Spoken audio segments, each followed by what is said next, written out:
कश्मीर में 51 दिनों के बाद हालात में सुधार होने पर श्रीनगर और घाटी के दूसरे इलाकों में कर्फ्यू में ढील दी गई है। हालांकि हुर्रियत कॉन्फ्रेंस के बंद के ऐलान के चलते दुकानें और ट्रैफिक आज भी बंद हैं। आपको बता दें कि पिछले 51 दिनों से कश्मीर घाटी में विरोध प्रदर्शन चल रहे थे, जिसकी वजह से घाटी के कई इलाकों में कर्फ्यू लगा हुआ था। इससे पहले रविवार को कश्मीर में लगातार 51वें दिन भी कर्फ्यू और प्रतिबंध जारी था। घाटी में हिंसा के इस दौर में सबसे खराब स्थिति ये है कि स्कूल बंद रहने से बच्चों की शिक्षा प्रभावित हो रही है। घाटी में कारोबार पर भी इसका प्रतिकूल प्रभाव पड़ा है। अब तक 7,500 करोड़ रुपए के कारोबार को चपत लग गई है। गौरतलब है कि हिजबुल कमांडर बुरहान वानी के एनकाउंटर के बाद से घाटी में 9 जुलाई से हिंसा जारी है। इस हिंसा में अब तक 71 लोगों की मौत हो चुकी है, जिसमें 68 नागरिक जबकि 3 पुलिसकर्मी हैं, जबकि 10,000 से ज्यादा लोग घायल हुए हैं। दुबई से गोवा पहुंची एयर इंडिया फ्लाइट के शौचालय में छुपा कर रखे गए करीब 2.5 किलो के सोने के आभूषण बरामद हुए हैं। बरामद हुए सोने के गहनों को सीमा और केंद्रीय उत्पाद शुल्क अधिकारियों ने जब्त कर लिया। सीमा शुल्क विभाग के प्रवक्ता ने बताया कि रविवार सुबह आए विमान के शौचालय में सोने को छुपा कर रखा गया था। उन्होंने बताया कि 70 लाख रुपए कीमत का 2.5 किलोग्राम सोना मिला है, जिस पर किसी ने दावा नहीं किया है। उन्होंने कहा कि एयरलाइन का स्टाफ जांच के दायरे में है। जांचकर्ता यात्रियों की सूची को भी देख रहे हैं जो उड़ान में थे। सीमा शुल्क अधिकारियों द्वारा औपचारिकताएं पूरी करने के बाद विमान गोवा से बेंगलुरु रवाना हो गया। एयर इंडिया के अधिकारियों का कहना है कि विमान के शौचालय में सोना रखने की ज्यादा संभावना स्टाफ की तरफ से हो सकती है। संबंधित स्टाफ के लोगों की भी जांच की जाएगी। उन्होंने संभावना जताई है कि हो सकता है ऐसा पहली बार ना हुआ हो। उन्होंने कहा कि ऐसी गतिविधियों की पूरी जांच की जाएगी और अगर ऐसा करने वालों का पता चलता है तो उन पर कड़ी कार्रवाई की जाएगी।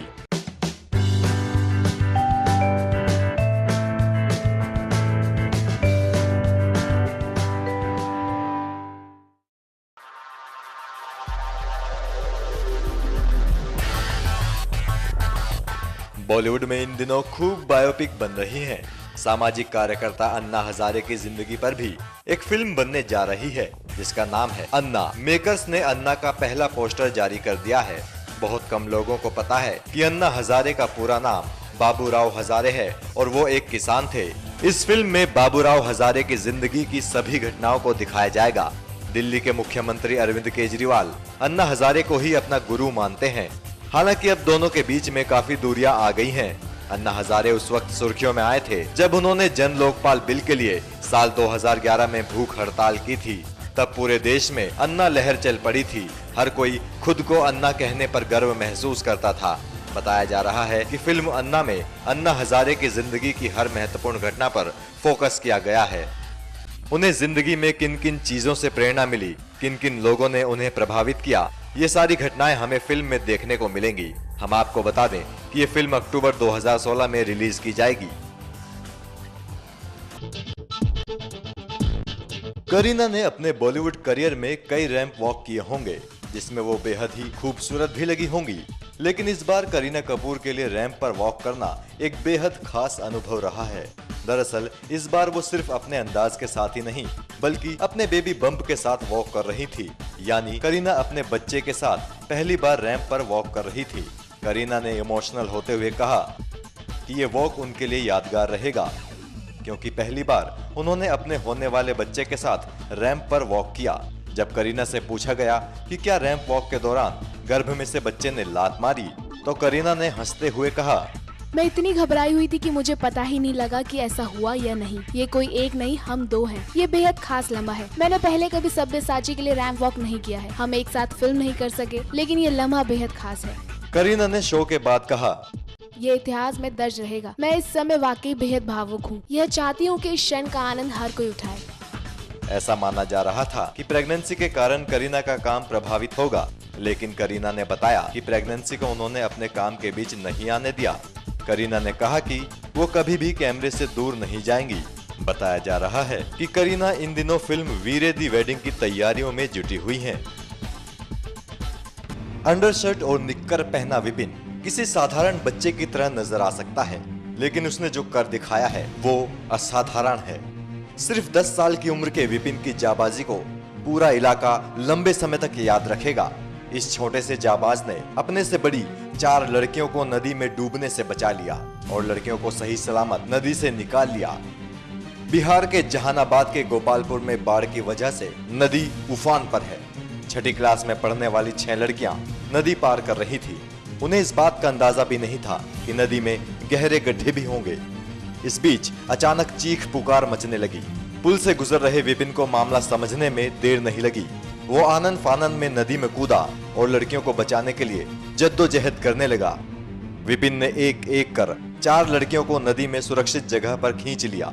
तब तक गांव वाले भी पहुंच चुके थे और कुछ ग्रामीण नदी में भी उतर गए थे। फिर सबने मिलकर 4 लड़कियों को नदी से बाहर निकाल दिया। मुझे जा रहे थे पुल धर के, तो वो से आ रहे थे ना, तो सबैवा ने इतना पानी लगा। तो वो से आ रहे थे ना, तो इसको मैं देखा ना कि इसको हमें इतने पानी लगेगा, तो इसको में हिल गया ना, तो सब डूबने लगा। 6 लड़की था, 4 को छान लिए, 2 को डूब गया। हालांकि जब तक नितिन 4 लड़कियों को बचाकर लाया तब तक 2 लड़कियां नदी में बहकर काफी दूर तक जा चुकी थी। उन्हें बचाया नहीं जा सका, लेकिन विपिन ने जैसी बहादुरी दिखाई उस पर पूरे इलाके को नाज है। 4 लड़कियों को बचाकर विपिन सुर्खियों में आ गया है। जहानाबाद का प्रशासन भी उसे सम्मान दिलाने की बात कह रहा है। शहर रेप पीड़िता पर दिए गए विवादित बयान को लेकर यूपी के कैबिनेट मंत्री आजम खान की मुश्किलें बढ़ सकती हैं। बुलंदशहर हाईवे गैंगरेप में सुप्रीम कोर्ट ने यूपी सरकार और आजम खान को नोटिस दिया है। कोर्ट ने 3 हफ्तों के भीतर जवाब मांगा है। आजम खान ने बुलंदशहर हाईवे गैंगरेप पीड़ितों के खिलाफ आपत्तिजनक बयान दिया था। उन्होंने एक संवाददाता सम्मेलन के दौरान इस घटना को राजनीतिक साजिश करार दिया था। पीड़ित पक्ष के वकील के मुताबिक पीड़िता ने मांग की है कि आजम खान के खिलाफ भी मुकदमा दर्ज हो, उन पर उचित कार्रवाई हो। उन्होंने बताया कि आजम खान ने कई मौकों पर इस घटना को राजनीतिक साजिश बताया था, जिससे पीड़िता आहत हुई है। सुप्रीम कोर्ट ने इस मामले में आजम खान से 4 सवालों के जवाब मांगे हैं। गौरतलब है कि 12 अगस्त को पीड़ित नाबालिग लड़की के पिता ने आजम खान के खिलाफ सुप्रीम कोर्ट में याचिका दायर कर उनके खिलाफ प्राथमिकी दर्ज करने की मांग की थी। ओडिशा के दाना मांझी की स्टोरी ने न सिर्फ देश बल्कि पूरी दुनिया को हिलाकर रख दिया है।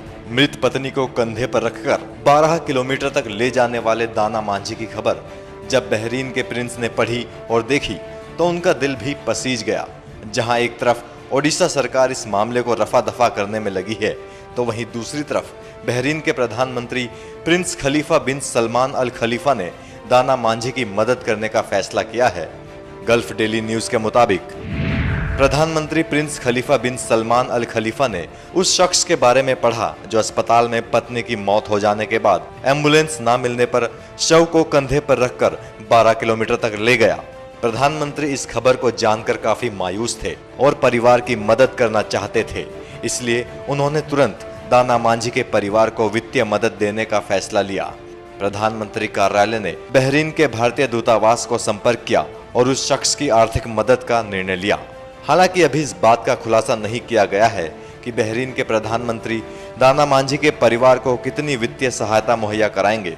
आपको बता दें कि एक बहरीन दिनार 178 भारतीय रुपए के बराबर होता है।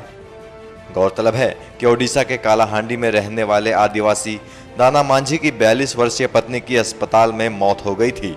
दाना मांझी को मृत पत्नी को ले जाने के लिए एम्बुलेंस नहीं मिली थी, जिसके बाद दाना ने पत्नी के शव को चटाई और चादर में लपेटा और कंधे पर लेकर 12 साल की बेटी के साथ गांव की ओर चल पड़ा।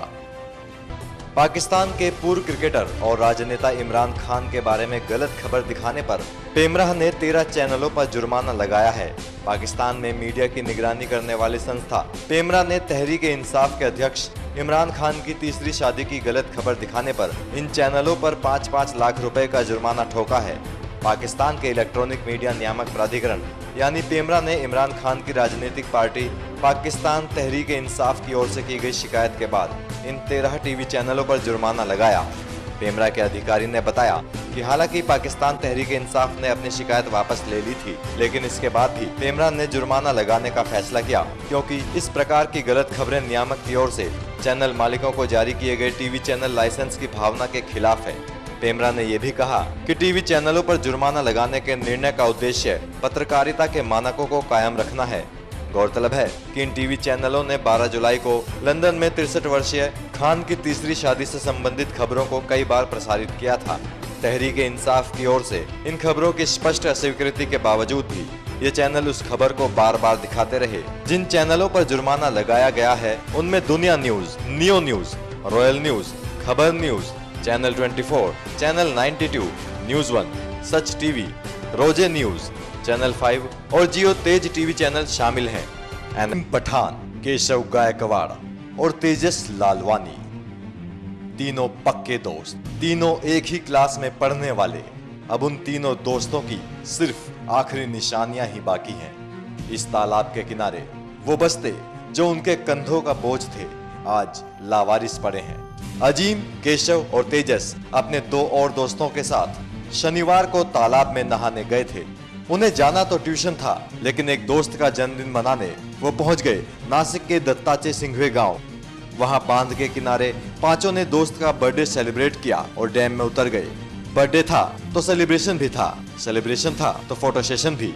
सब हाथ पकड़कर सेल्फी लेने लगे, लेकिन परफेक्ट सेल्फी लेने के चक्कर में 2 दोस्तों का पांव फिसल गया और दोनों तालाब में गिर गए। उन दोनों को बचाने के लिए तीसरे छात्र ने भी तालाब में छलांग लगा दी, लेकिन तीनों फिर तालाब से वापस नहीं निकल पाए। तो त्यासाठी सेलिब्रेशन करण्यासाठी तिथे गेले होते, तर त्या ठिकाणी ते फोटो काढण्यासाठीच गेले होते, कारण त्यांनी सर्व कपडे किंवा सर्व शूज वगैरे घालून आत गेले। पण पाण्याचा अंदाज न आल्यामुळे, कारण काही ठिकाणी बरेच आता कामं झालेले आहेत, तर त्या ठिकाणी काही खड्डे वगैरे तयार झाले, ते सर्व कुणाला अंदाज येत नाही। बाकी दोस्तों ने जब शोर मचाया तो गांव वाले वहां पहुंचे, लेकिन किसी की भी हिम्मत नहीं हुई तालाब में कूदने की।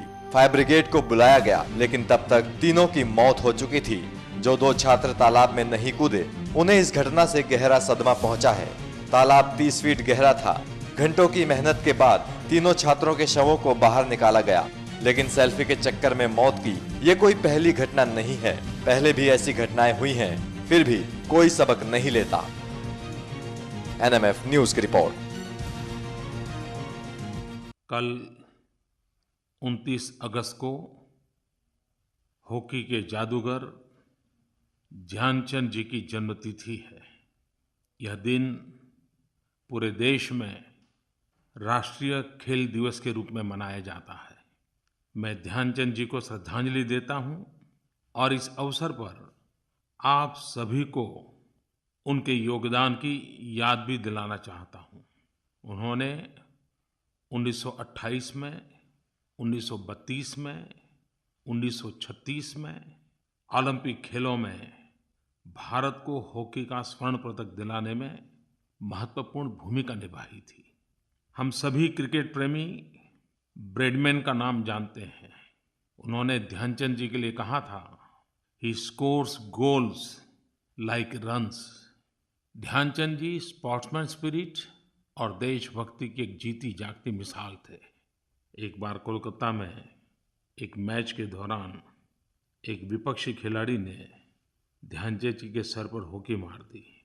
उस समय मैच खत्म होने में सिर्फ 10 मिनट बाकी था और ध्यानचंद जी ने उन 10 मिनट में 3 गोल कर दिए और कहा कि मैंने चोट का बदला गोल से दे दिया। मेरे प्यारे देशवासियों, वैसे जब भी मन की बात का समय आता है तो माईगॉव पर या नरेंद्र मोदी ऐप पर अनेक सुझाव आते हैं, विविधता से भरे हुए होते हैं। लेकिन मैंने देखा कि इस बार तो ज़्यादातर हर किसी ने मुझे आग्रह किया कि रियो ओलंपिक के संबंध में आप जरूर कुछ बातें करें। सामान्य नागरिक का रियो ओलंपिक के प्रति इतना लगाव, इतनी जागरूकता और देश के प्रधानमंत्री पर दबाव करना कि इस पर कुछ बोलो, मैं इसको एक बहुत सकारात्मक देख रहा हूँ। क्रिकेट के बाहर भी भारत के नागरिकों में और खेलों के प्रति भी इतना प्यार है, इतनी जागरूकता है और इतनी जानकारियाँ हैं। मेरे लिए तो ये संदेश पढ़ना ये भी एक अपने आप में बड़ा प्रेरणा का कारण बन गया। एक श्रीमान अजीत सिंह ने नरेंद्र मोदी ऐप पर लिखा है, कृपया इस बार मन की बात में बेटियों की शिक्षा और खेलों में उनकी भागीदारी पर जरूर बोलिए, क्योंकि रियो ओलंपिक में मेडल जीतकर उन्होंने देश को गौरवान्वित किया है। कोई श्रीमान सचिन लिखते हैं कि आपसे अनुरोध है कि इस बार के मन की बात में सिंधु, साक्षी और दीपा कर्माकर का जिक्र जरूर कीजिए। हमें जो पदक मिले बेटियों ने दिलाए। हमारी बेटियों ने एक बार फिर साबित किया कि वे किसी भी तरह से किसी से भी कम नहीं है। इन बेटियों में एक उत्तर भारत से हैं, तो एक दक्षिण भारत से हैं, तो कोई पूर्व भारत से है, तो कोई हिंदुस्तान के किसी और कोने से है। ऐसा लगता है जैसे पूरे भारत की बेटियों ने देश का नाम रोशन करने का बीड़ा उठा लिया है। माय गॉव पर शिखर ठाकुर ने लिखा है कि हम ओलंपिक में और भी बेहतर कर सकते थे। उन्होंने लिखा है, आदरणीय मोदी सर, सबसे पहले रियो में हमने जो 2 मेडल जीते उसके लिए बधाई, लेकिन मैं इस और आपका ध्यान खींचना चाहता हूं कि क्या हमारा प्रदर्शन वाकई अच्छा था? और जवाब है नहीं। हमें खेलों में लंबा सफर तय करने की ज़रूरत है। हमारे माता पिता आज भी पढ़ाई और एकेडमिक्स पर फोकस करने पर जोर देते हैं। समाज में अभी भी खेल को समय की बर्बादी माना जाता है। हमें इस सोच को बदलने की ज़रूरत है। समाज को मोटिवेशन की ज़रूरत है और ये काम आपसे अच्छी तरह कोई नहीं कर सकता। ऐसे ही कोई श्रीमान सत्यप्रकाश मेहरा जी ने नरेंद्र मोदी ऐप पर लिखा है, मन की बात में एक्स्ट्रा करिकुलर एक्टिविटीज़ पर फोकस करने की ज़रूरत है, खास तौर से बच्चों और युवाओं को खेलों के लेकर के। एक प्रकार से यही भाव हजारों लोगों ने व्यक्त किया है। इस बात से तो इनकार नहीं किया जा सकता कि हमारी आशा के अनुरूप हम प्रदर्शन नहीं कर पाए। कुछ बातों में तो ऐसा भी हुआ कि जो हमारे खिलाड़ी भारत में प्रदर्शन करते थे, यहाँ के खेलों में जो प्रदर्शन करते थे, वो वहाँ तक भी नहीं पहुँच पाए और पदक तालिका में तो सिर्फ 2 ही मेडल मिले हैं। लेकिन ये भी सही है कि पदक न मिलने के बावजूद भी अगर जरा गौर से देखें तो कई विषयों में पहली बार भारत के खिलाड़ियों ने काफ़ी अच्छा कर्तव्य दिखाया है। अब देखिए, शूटिंग के अंदर हमारे अभिनव बिंद्रा जी ने वे 4थे स्थान पर रहे और बहुत ही थोड़े से अंतर से वो पदक चूक गए। जिम्नास्टिक में दीपा कर्माकर ने भी कमाल कर दी, वो 4थे स्थान पर रही। बहुत थोड़े अंतर के चलते मेडल से चूक गई। लेकिन ये बात हम कैसे भूल सकते हैं कि ओलंपिक के लिए और ओलंपिक फाइनल के लिए क्वालीफाई करने वाली पहली भारतीय बेटी है। कुछ ऐसा ही टेनिस में सानिया मिर्जा और रोहन बोपन्ना की जोड़ी के साथ हुआ। एथलेटिक्स में हमने इस बार अच्छा प्रदर्शन किया। पीटी उषा के बाद 32 साल में पहली बार ललिता बाबर ने ट्रैक फील्ड फाइनल्स के लिए क्वालीफाई किया। आपको जानकर के खुशी होगी, 36 साल के बाद महिला हॉकी टीम ओलंपिक तक पहुंची। पिछले 36 साल में पहली बार मेंस हॉकी नॉकआउट स्टेज तक पहुंचने में कामयाब रही। हमारी टीम काफ़ी मजबूत है और मज़ेदार बात यह है कि अर्जेंटीना जिसने गोल्ड जीता वो पूरी टूर्नामेंट में एक ही मैच हारी और हराने वाला कौन था? भारत के खिलाड़ी थे। आने वाला समय निश्चित रूप से हमारे लिए अच्छा होगा। बॉक्सिंग में विकास कृष्ण यादव क्वार्टर फाइनल्स तक पहुंचे, लेकिन ब्रांज नहीं पा सके। कई खिलाड़ी, जैसे उदाहरण के लिए अदिति अशोक, दत्तू भोकनल, अतनु दास, कई नाम हैं जिनके प्रदर्शन अच्छे रहे। लेकिन मेरे प्यारे देशवासियों, हमें बहुत कुछ करना है, लेकिन जो करते आए हैं वैसा ही करते रहेंगे तो शायद हम फिर निराश होंगे। मैंने एक कमेटी की घोषणा की है। भारत सरकार इन हाउस इसकी गहराई में जाएगी, दुनिया में क्या क्या प्रैक्टिसेस हो रही है उसका अध्ययन करेगी, हम अच्छा क्या कर सकते हैं उसका रोड मैप बनाएगी। 2020, 2024, 2028 एक दूर तक की सोच के साथ हमने योजना बनानी है। मैं राज्य सरकारों से भी आग्रह करता हूं कि आप भी ऐसी कमेटियां बनाएं और खेल जगत के अंदर हम क्या कर सकते हैं, हमारा एक एक राज्य क्या कर सकता है, राज्य अपने एक खेल 2 खेल पसंद करे क्या ताकत दिखा सकता है। मैं खेल जगत से जुड़े एसोसिएशन से भी आग्रह करता हूं कि वे भी एक निष्पक्ष भाव से ब्रेनस्टॉर्मिंग करें। और हिंदुस्तान में हर नागरिक से भी मैं आग्रह करता हूं कि जिसको भी उसमें रुचि है वो मुझे नरेंद्र मोदी ऐप पर सुझाव भेजें, सरकार को लिखें, एसोसिएशन चर्चा कर करके अपने मेमोरेंडम सरकार को दें, राज्य सरकारें चर्चाएं कर करके अपने सुझाव भेजें, लेकिन हम पूरी तरह तैयारी करें।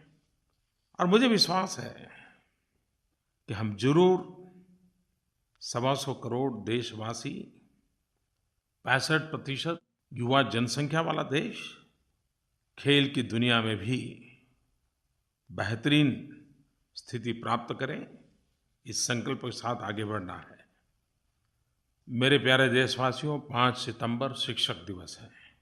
मैं कई वर्षों से शिक्षक दिवस पर विद्यार्थियों के साथ काफ़ी समय बिताता रहा और एक विद्यार्थी की तरह बिताता था। इन छोटे-छोटे बालकों से भी मैं बहुत कुछ सीखता था। मेरे लिए 5 सितंबर शिक्षक दिवस भी था और मेरे लिए शिक्षा दिवस भी था। लेकिन इस बार मुझे G20 समिट के लिए जाना पड़ रहा है, तो मेरा मन कर गया कि आज मन की बात में ही मेरे इस भाव को मैं प्रकट करूं। जीवन में जितना माँ का स्थान होता है उतना ही शिक्षक का स्थान होता है। और ऐसे भी शिक्षक हमने देखे हैं कि जिनको अपने से ज़्यादा अपनों की चिंता होती है। वो अपने शिष्यों के लिए, अपने विद्यार्थियों के लिए अपनी जीवन खपा देते हैं। इन दिनों रियो ओलंपिक के बाद चारों तरफ पुलेला गोपीचंद जी की चर्चा होती है। वे खिलाड़ी तो हैं, लेकिन उन्होंने एक अच्छा शिक्षक क्या होता है उसकी मिसाल पेश की है। मैं आज गोपीचंद जी को एक खिलाड़ी से अतिरिक्त एक उत्तम शिक्षक के रूप में देख रहा हूँ। और शिक्षक दिवस पर पुलेला गोपीचंद जी को, उनकी तपस्या को, खेल के प्रति उनके समर्पण को और अपने विद्यार्थियों की सफलता में आनंद पाने के उनके तरीके को सैल्यूट करता हूँ। हम सबके जीवन में शिक्षक का योगदान हमेशा हमेशा महसूस होता है। 5 सितंबर भारत के पूर्व राष्ट्रपति डॉक्टर सर्वपल्ली राधाकृष्णन जी का जन्मदिन है और देश उसे शिक्षक दिवस के रूप में मनाता है। वे जीवन में किसी भी स्थान पर पहुंचे, लेकिन अपने आप को उन्होंने हमेशा शिक्षक के रूप में ही जीने का प्रयास किया। और इतना ही नहीं, वो हमेशा कहते थे, अच्छा शिक्षक वही होता है जिसके भीतर का छात्र कभी मरता नहीं है। राष्ट्रपति का पद होने के बाद भी शिक्षक के रूप में जीना और शिक्षक मन के नाते भीतर के छात्र को जिंदा रखना, ये अद्भुत जीवन डॉक्टर राधाकृष्णन जी ने जी करके दिखाया। मैं भी कभी-कभी सोचता हूँ, तो मुझे तो मेरे शिक्षकों की इतनी कथाएं याद है, क्योंकि हमारे छोटे से गांव में तो वही हमारे हीरो को हुआ करते थे। और लेकिन मैं आज खुशी से कह सकता हूँ कि मेरे एक शिक्षक, अब उनकी 90 साल की आयु हो गई है, आज भी हर महीने उनकी मुझे चिट्ठी आती है, हाथ से लिखी हुई चिट्ठी आती है। महीने भर में उन्होंने जो किताबें पढ़ी हैं उसका कहीं न कहीं जिक्र आता है, कोटेशंस आता है। महीने भर मैंने क्या किया, उनकी नज़र में वो ठीक था नहीं था। जैसे आज भी मुझे क्लासरूम में वो पढ़ाते हो, वे आज भी मुझे एक प्रकार से कॉरेस्पॉन्डेंस कोर्स करा रहे हैं और 90 साल की आयु में भी उनके जो हैंडराइटिंग्स हैं, मैं तो आज भी हैरान हूँ कि इस अवस्था में भी इतने सुंदर अक्षरों से वो लिखते हैं और मेरे स्वयं के अक्षर बहुत ही ख़राब है। इसके कारण जब भी मैं किसी के अच्छे अक्षर देखता हूँ तो मेरे मन में आदर बहुत ज़्यादा ही हो जाता है। जैसे मेरे अनुभव हैं, आपके भी अनुभव होंगे। आपके शिक्षकों से आपके जीवन में जो कुछ भी अच्छा हुआ है, अगर दुनिया को बताएंगे तो शिक्षक के प्रति देखने के रवैये में बदलाव आएगा, एक गौरव होगा। और समाज में हमारे शिक्षकों का गौरव बढ़ाना हम सबका दायित्व है। आप नरेंद्र मोदी ऐप पर अपने शिक्षक के साथ फ़ोटो हो, अपने शिक्षक का साथ की कोई घटना हो, अपने शिक्षक की कोई प्रेरक बात हो, आप ज़रूर शेयर कीजिए। देखिए, देश में शिक्षक के योगदान को विद्यार्थियों की नज़र से देखना, ये भी अपने आप में बहुत मूल्यवान होता है। मेरे प्यारे देशवासियों, कुछ ही दिनों में गणेश उत्सव आने वाला है। गणेश जी विघ्नहर्ता है और हम सब चाहें कि हमारा देश, हमारा समाज, हमारे परिवार, हमारा हर व्यक्ति, उसका जीवन निर्विघ्न रहे। लेकिन जब गणेशोत्सव की बात करते हैं तो लोकमान्य तिलक जी की याद आना बहुत स्वाभाविक है। सार्वजनिक गणेश उत्सव की परंपरा ये लोकमान्य तिलक जी की देन है। सार्वजनिक गणेशोत्सव के द्वारा उन्होंने इस धार्मिक अवसर को राष्ट्र जागरण का पर्व बना दिया, समाज संस्कार का पर्व बना दिया और सार्वजनिक गणेशोत्सव के माध्यम से समाज जीवन को स्पर्श करने वाले प्रश्नों की बृहद चर्चा हो, कार्यक्रमों की रचना ऐसी हो कि जिसके कारण समाज को नया ओज, नया तेज मिले। और साथ साथ उन्होंने जो मंत्र दिया था, स्वराज हमारा जन्मसिद्ध अधिकार है, यह बात केंद्र में रहे, आज़ादी के आंदोलन को ताकत मिले। आज भी, अब तो सिर्फ महाराष्ट्र नहीं, हिंदुस्तान के हर कोने में सार्वजनिक गणेशोत्सव होने लगे हैं। सारे नौजवान इसे करने के लिए काफ़ी तैयारियां भी करते हैं, उत्साह भी बहुत होता है। और कुछ लोगों ने अभी भी लोकमान्य तिलक जी ने जिस भावना को रखा था, उसका अनुसरण करने का भरपूर प्रयास भी किया है। सार्वजनिक विषयों पर वो चर्चाएं रखते हैं, निबंध स्पर्धाएं करते हैं, रंगोली स्पर्धाएं करते हैं। उसकी जो झांकियां होती हैं, उसमें भी समाज को स्पर्श करने वाले इश्यूज को बड़े कलात्मक ढंग से उजागर करते हैं। एक प्रकार से लोक शिक्षा का बड़ा अभियान सार्वजनिक गणेशोत्सव के द्वारा चलता है। लोकमान्य तिलक जी ने हमें स्वराज हमारा जन्मसिद्ध अधिकार है, ये प्रेरक मंत्र दिया। लेकिन हम आज़ाद हिंदुस्तान में हैं। क्या सार्वजनिक गणेशोत्सव स्वराज हमारा अधिकार है, हम स्वराज की ओर आगे बढ़े, स्वराज हमारी प्राथमिकता हो, इस मंत्र को लेकर के हम सार्वजनिक गणेशोत्सव से संदेश नहीं दे सकते हैं क्या? आइए, मैं आपको निमंत्रण देता हूँ। ये बात सही है कि उत्सव समाज की शक्ति होता है। उत्सव व्यक्ति और समाज के जीवन में नए प्राण भरता है। उत्सव के बिना जीवन असंभव होता है। लेकिन समय की मांग के अनुसार उसको ढालना भी पड़ता है। इस बार मैंने देखा है कि मुझे कई लोगों ने खास करके गणेशोत्सव और दुर्गा पूजा, उन चीज़ों पर काफ़ी लिखा है और उनको चिंता हो रही है पर्यावरण की। कोई श्रीमान शंकर नारायण प्रशांत करके हैं, उन्होंने बड़े आग्रह से कहा है कि मोदी जी, आप मन की बात में लोगों को समझाइए कि प्लास्टर ऑफ पेरिस से बनी हुई गणेश जी की मूर्तियों का उपयोग न करें। क्यों न गांव के तालाब की मिट्टी से बने हुए गणेश जी का उपयोग न करें।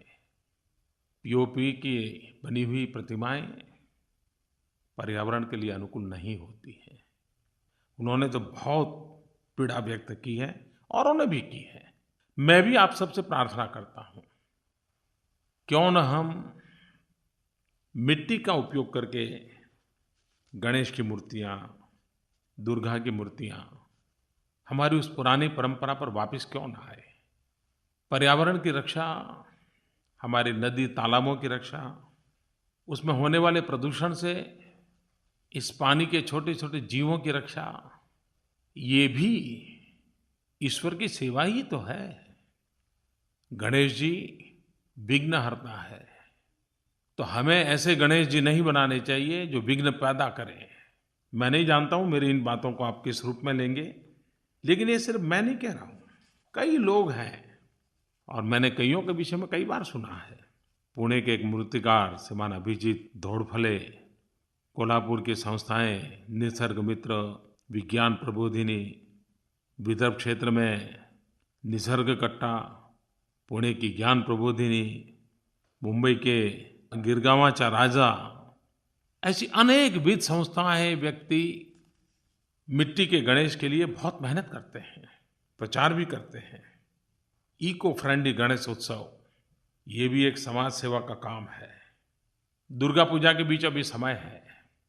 अभी हम तय करें कि हमारे उन पुराने परिवार जिस मूर्तियां बनाते थे, उनको भी रोजगार मिलेगा और तालाब या नदी की मिट्टी से बनेगा तो फिर से उसमें जाकर के मिल जाएगा, तो पर्यावरण की भी रक्षा होगी। आप सबको गणेश चतुर्थी की बहुत बहुत शुभकामनाएं देता हूँ। मेरे प्यारे देशवासियों, भारत रत्न मदर टेरेसा, 4 सितंबर को मदर टेरेसा को संत की उपाधि से विभूषित किया जाएगा। मदर टेरेसा ने अपना पूरा जीवन भारत में गरीबों की सेवा के लिए लगा दिया था। उनका जन्म तो अल्बानिया में हुआ था, उनकी भाषा भी अंग्रेजी नहीं थी, लेकिन उन्होंने अपने जीवन को ढाला, गरीबों की सेवा के योग्य बनाने के लिए भरपूर प्रयास किए।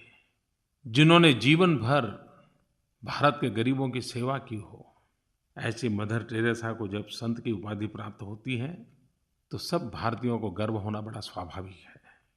4 सितंबर को ये जो समारोह होगा, उसमें 125 करोड़ देशवासियों की तरफ से भारत सरकार, हमारी विदेश मंत्री सुषमा स्वराज की अगुवाई में एक आधिकारिक प्रतिनिधिमंडल भी वहाँ भेजेगी। संतों से, ऋषियों से, मुनियों से, महापुरुषों से हर पल हमें कुछ न कुछ सीखने को मिलता ही है। हम कुछ न कुछ पाते रहेंगे, सीखते रहेंगे और कुछ न कुछ अच्छा करते रहेंगे। मेरे प्यारे देशवासियों, विकास जब जन आंदोलन बन जाए तो कितना बड़ा परिवर्तन आता है। जनशक्ति ईश्वर का ही रूप माना जाता है। भारत सरकार ने पिछले दिनों 5 राज्य सरकारों के सहयोग के साथ स्वच्छ गंगा के लिए, गंगा सफाई के लिए लोगों को जोड़ने का एक सफल प्रयास किया। इस महीने की 20 तारीख को इलाहाबाद में उन लोगों को निमंत्रित किया गया कि जो गंगा के तट पर रहने वाले गांवों के प्रधान थे, पुरुष भी थी, महिलाएं भी थी।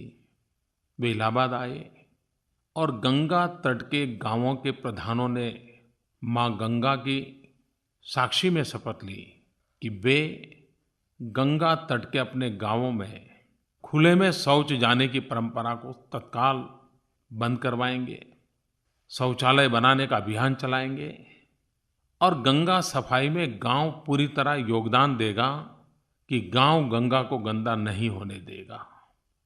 मैं इन प्रधानों को इस संकल्प के लिए इलाहाबाद आना, कोई उत्तराखंड से आया, कोई उत्तर प्रदेश से आया, कोई बिहार से आया, कोई झारखंड से आया, कोई पश्चिम बंगाल से आया, मैं उन सबको इस काम के लिए बधाई देता हूँ।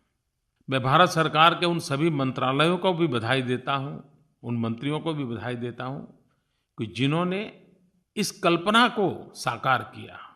मैं उन सभी 5 राज्य के मुख्यमंत्रियों को भी धन्यवाद करता हूँ कि उन्होंने जनशक्ति को जोड़ करके गंगा की सफाई में एक अहम कदम उठाया। मेरे प्यारे देशवासियों, कुछ बातें मुझे कभी-कभी बहुत छू जाती हैं और जिनको इसकी कल्पना आती हो उन लोगों के प्रति मेरे मन में एक विशेष आदर भी होता है।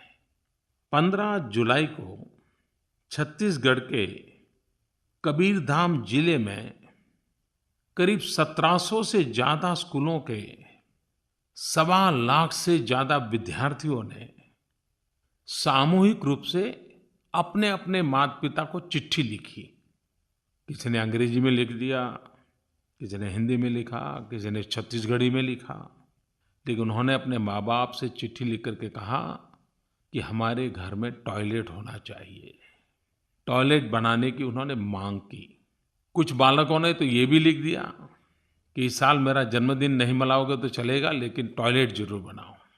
7 से 17 साल की उम्र के इन बच्चों ने इस काम को किया और इसका इतना प्रभाव हुआ, इतना इमोशनल इम्पैक्ट हुआ कि चिट्ठी पाने के बाद जब दूसरे दिन स्कूल आया तो माँ बाप ने उसको एक चिट्ठी पकड़ा दी टीचर को देने के लिए, और उसमें माँ बाप ने वादा किया था कि फलानी तारीख तक वे टॉयलेट बनवा देंगे। जिसको ये कल्पना आई उनको भी अभिनंदन, जिन्होंने प्रयास किया उन विद्यार्थियों को अभिनंदन, और उन माता पिता को विशेष अभिनंदन कि जिन्होंने अपने बच्चे की चिट्ठी को गंभीर लेकर के टॉयलेट बनाने का काम करने का निर्णय कर लिया। यही तो है जो हमें प्रेरणा देता है।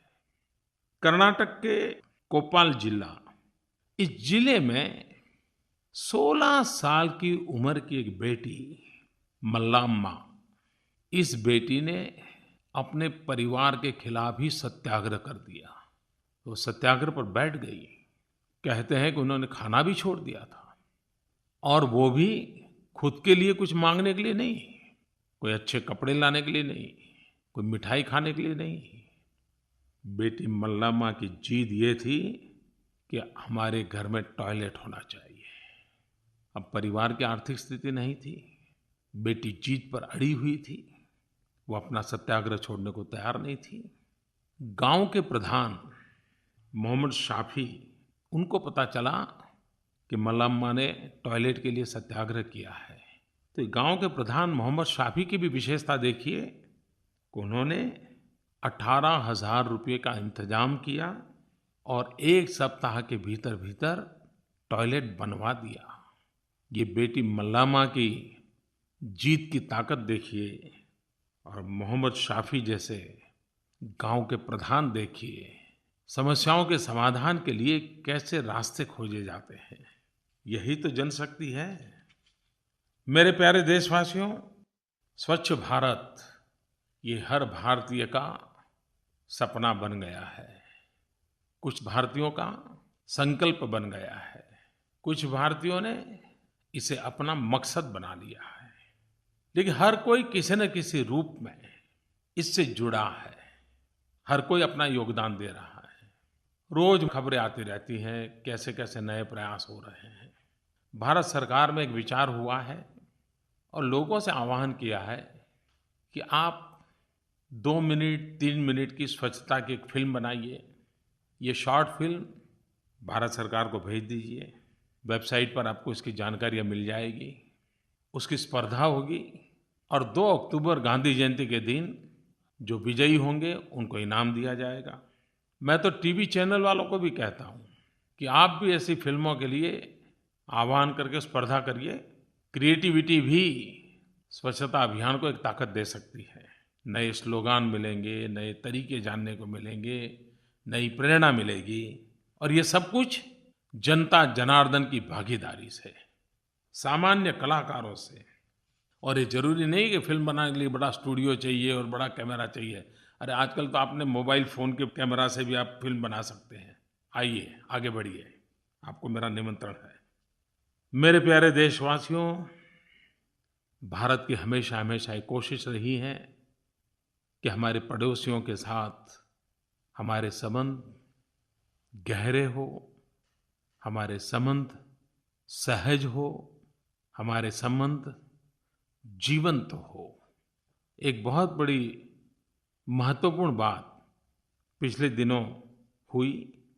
हमारे राष्ट्रपति आदरणीय प्रणब मुखर्जी कोलकाता में एक नए कार्यक्रम की शुरुआत की, आकाशवाणी मैत्री चैनल। अब कई लोगों को लगेगा कि राष्ट्रपति को क्या एक रेडियो की चैनल का भी उद्घाटन करना चाहिए क्या? लेकिन ये सामान्य रेडियो की चैनल नहीं है। एक बहुत बड़ा महत्वपूर्ण कदम है।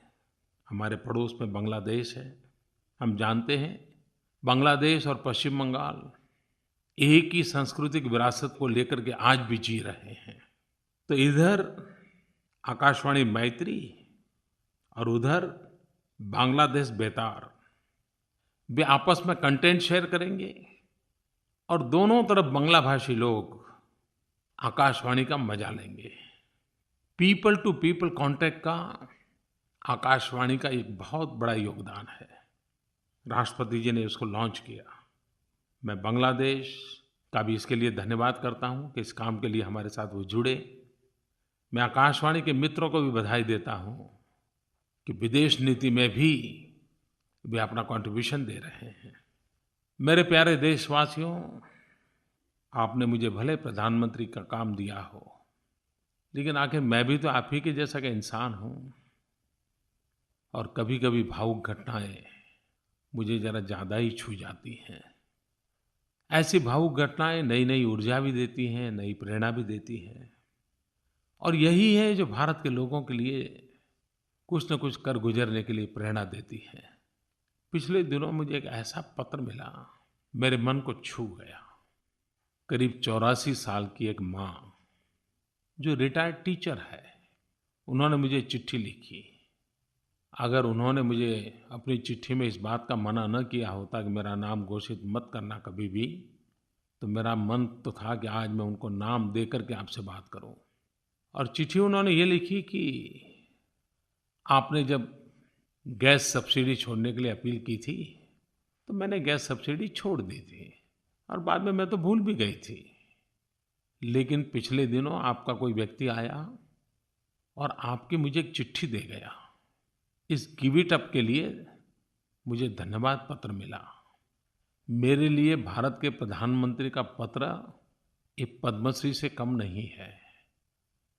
देशवासियों, आपको पता होगा कि मैंने एक कोशिश की है कि जिन जिन लोगों ने गैस सब्सिडी छोड़ दी उनको एक पत्र भेजूं और कोई न कोई मेरा प्रतिनिधि उनको रूबरू जाकर के पत्र दे। 1 करोड़ से ज़्यादा लोगों को पत्र लिखने का मेरा प्रयास है। उसी योजना के तहत मेरा पत्र इस माँ के पास पहुँचा। उन्होंने मुझे पत्र लिखा कि आप अच्छा काम कर रहे हैं, गरीब माताओं को चूल्हे के धुएं से मुक्ति का आपका अभियान, और इसलिए मैं एक रिटायर्ड टीचर हूँ, कुछ ही वर्षों में मेरी उम्र 90 साल हो जाएगी।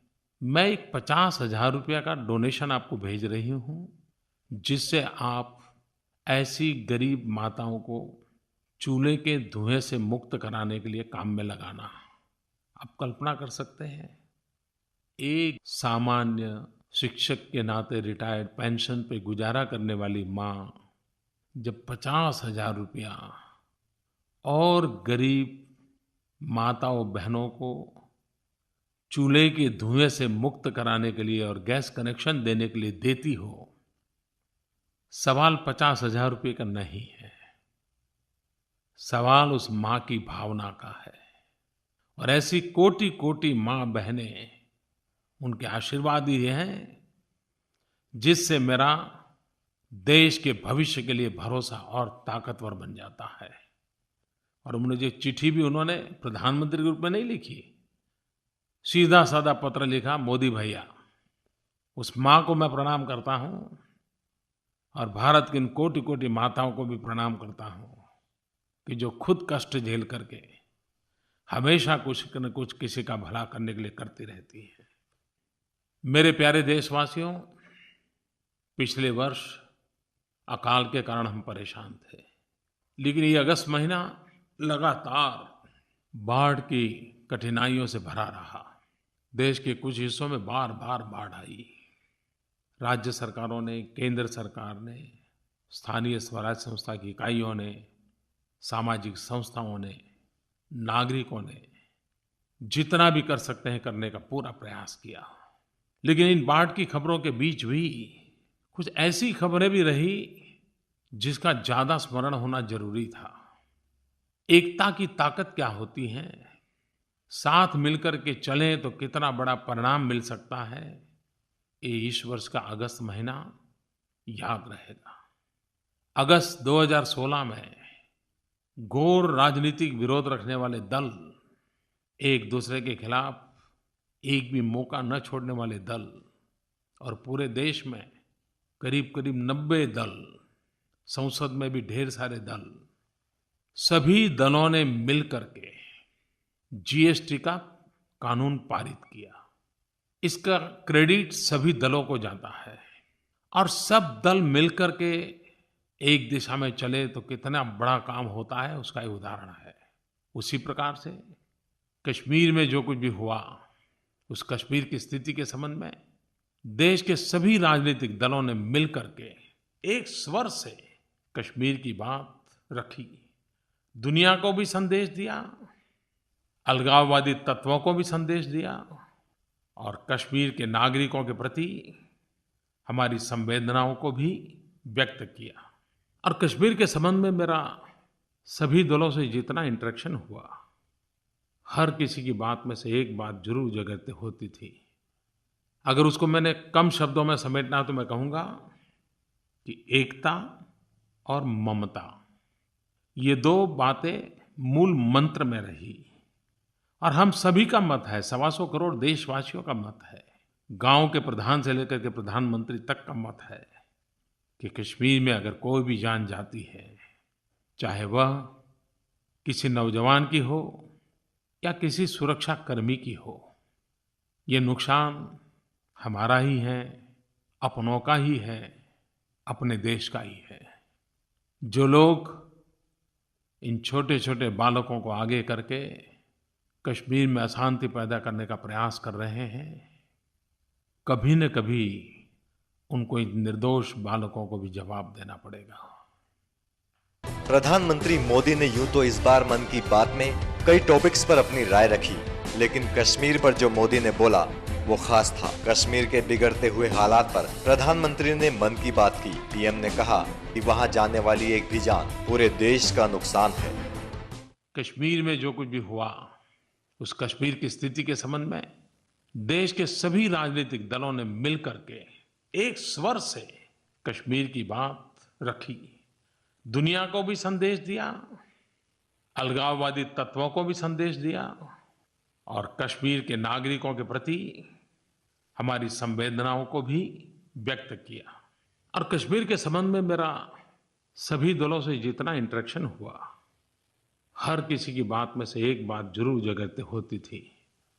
अगर उसको मैंने कम शब्दों में समेटना तो मैं कहूँगा कि एकता और ममता, ये दो बातें मूल मंत्र में रही और हम सभी का मत है, 125 करोड़ देशवासियों का मत है, गांव के प्रधान से लेकर के प्रधानमंत्री तक का मत है कि कश्मीर में अगर कोई भी जान जाती है, चाहे वह किसी नौजवान की हो या किसी सुरक्षा कर्मी की हो, ये नुकसान हमारा ही है, अपनों का ही है, अपने देश का ही है। पीएम मोदी ने पत्थरबाजों को एक तरह से चेतावनी भी दी। पीएम ने कहा कि जो लोग कश्मीर के युवाओं को इसमें झोंक रहे हैं, उन्हें एक दिन इसका जवाब देना पड़ेगा।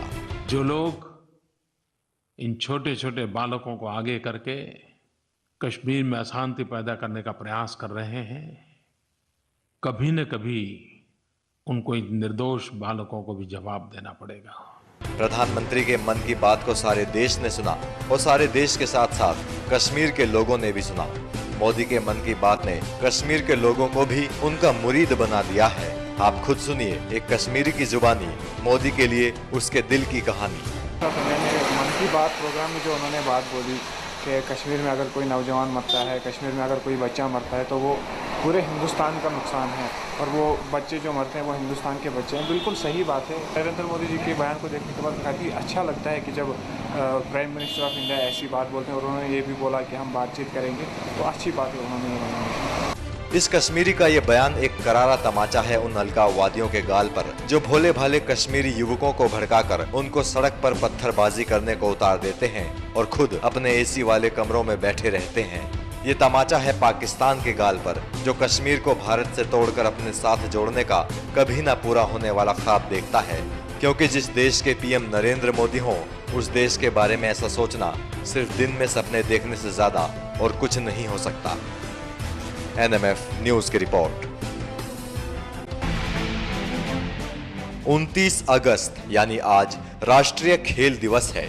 यह दिवस हॉकी के महान खिलाड़ी मेजर ध्यानचंद के प्रति सम्मान प्रकट करने के लिए उनकी जयंती के अवसर पर मनाया जाता है। दुनिया भर में हॉकी के जादूगर के नाम से प्रसिद्ध भारत के महान और कालजयी हॉकी खिलाड़ी मेजर ध्यानचंद सिंह, जिन्होंने न सिर्फ भारत को ओलंपिक खेलों में स्वर्ण पदक दिलाया बल्कि हॉकी को एक नई ऊंचाई तक ले गए। मेजर ध्यानचंद का जन्म 29 अगस्त 1905 को इलाहाबाद में हुआ था। क्रिकेट में जो स्थान डॉन ब्रैडमैन, फुटबॉल में पेले और टेनिस में रॉड लेवर का है, हॉकी में वही स्थान ध्यानचंद का है। 21 साल की उम्र में उन्हें न्यूजीलैंड जाने वाली भारतीय टीम में चुन लिया गया। इस दौरे में भारतीय सेना की टीम ने 21 में से 18 मैच जीते थे। 23 साल की उम्र में ध्यानचंद 1928 के एम्स्टर्डम ओलंपिक में पहली बार हिस्सा ले रहे भारतीय हॉकी टीम के सदस्य थे। यहाँ 4 मैचों में भारतीय टीम ने 23 गोल किए थे।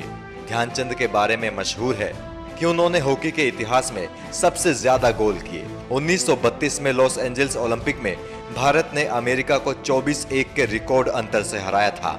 इस मैच में ध्यानचंद और उनके बड़े भाई रूप सिंह ने 8-8 गोल ठोके। 1936 के बर्लिन ओलंपिक में ध्यानचंद भारतीय हॉकी टीम के कप्तान थे। 15 अगस्त 1936 को हुए फाइनल में भारत ने जर्मनी को 8-1 से हराया था। इस मैच के बाद जर्मन तानाशाह हिटलर भी ध्यानचंद का फैन हो गया था और उसने ध्यानचंद को जर्मन सेना में नौकरी का ऑफर तक दे डाला था। 1948 में 43 साल की उम्र में उन्होंने अंतर्राष्ट्रीय हॉकी को अलविदा कह दिया। विश्व हॉकी जगत के शिखर पर जादूगर की तरह छाए रहने वाले मेजर ध्यानचंद का 3 दिसंबर 1979 को देहांत हो गया।